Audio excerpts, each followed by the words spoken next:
So next up, obviously, we're going to be looking at this squat. Now, I watched this squat a few times. It's not immediately clear to me what exactly is going on. Um, and I'm thinking that it's kind of a combination of a few things. So one of the first things I noticed is that there tends to be a little bit of a squish at the bottom, meaning that your hips stop and the bar keeps traveling on the way down. It's not really bad or it's not super pronounced, but it's a little bit. The other thing is that you almost tend to pause your squat in the hole, and then finally, as you come out, your hips rise in proportion faster than the barbell. So what we get is an increase in your back angle. You get a little bit flatter in the back as you come out of the hole.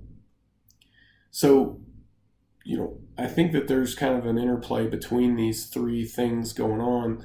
And if we look at like what's the common thread here, what's kind of the crossroads between all these three, I think what we need to work on is primarily pause squats. I think pause squats are going to be really helpful for you. Now, when you do your pause squats, sit solidly.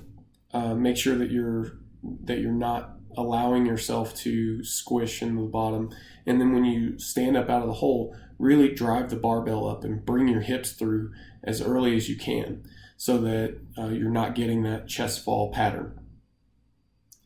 Then when you practice your regular squats, make sure that you're continuing to practice the same sort of thing.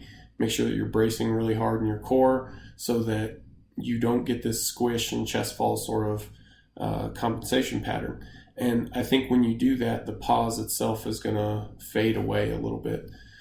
So that would be my advice to, for what to do moving forward. And I don't want to paint a picture like, oh, this squat is so bad, because it's really not. It's just that there are a number of small things going on, which is a little bit atypical. Usually we see, more one or the other in terms of compensation pattern. You seem to have a couple things going on, but I do think that they're all going to be addressed in a similar way.